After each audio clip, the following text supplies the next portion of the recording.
ډېر خلک داسې دي چې هغه دا وایي یاره د ماښامي جارو مه وهه، د ماښامي جارو مه وهه، چې د ماښامي جارو وهې د دې سره نحوست راځي، بې برکتي راځي.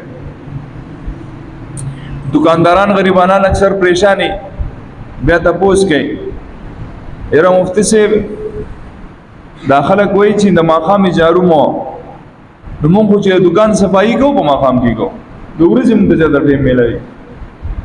او دلته راته خلک وایي چې که تاسو صفایي وکئ د ماښامي نو کاروبار هم بې برکته کېږي.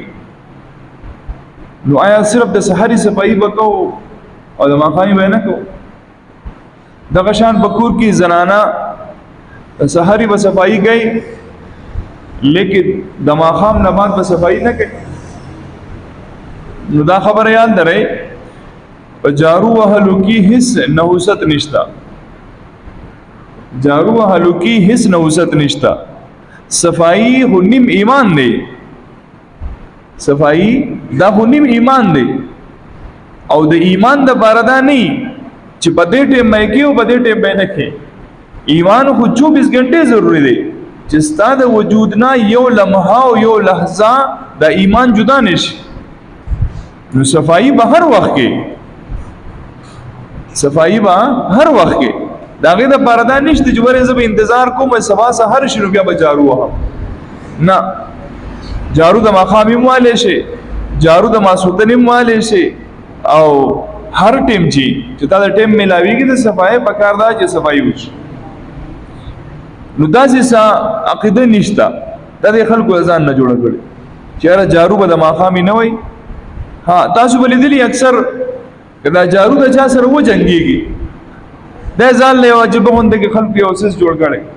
جارو د چا سره ولګي جو ضرب په جارو باندې لاړې توکل شروع څه چللې اسی نه چې د جارو د لګېدو د وجې نه دا سره جارو شي جارو شي مطلب دا چې تاسو نه چې دیو سپیرش یو مړ شي چې ستا په جاروګې باندې سړی مړ کېدی. نو د صحابو دا دونه توري ولي چلولې د تورو په ځای به دا کافران په جاروګانو وهله ویسته ومړه کېدی.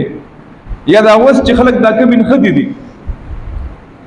او دا کم حالات جوړلی خاص طور پر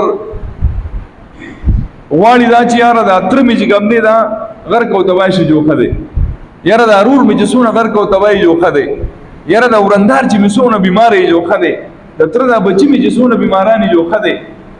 دا کم ماحول چې جوړلی چې بای د تعویذګرو لذي او هغه ته یاره دسې سسیس په وخت چې بس دړق نه د دوا نه وړي چې مکمل ختم شي او په یو بل باندې کوډ یو منتر یو تعویذونه نو بیا دونه خرچي چا سره لګولې خو بس دغه جاروګي په یو بل باندې وهله او په کور کې خواسم داخله ګرځي راګرځي د خپل په ولاسي واله. نو داسې عقیده په اسلام کې نشتا چې ته په جارو باندې سو کوی جو هغه بل دې سره سپیرش داسې نشته.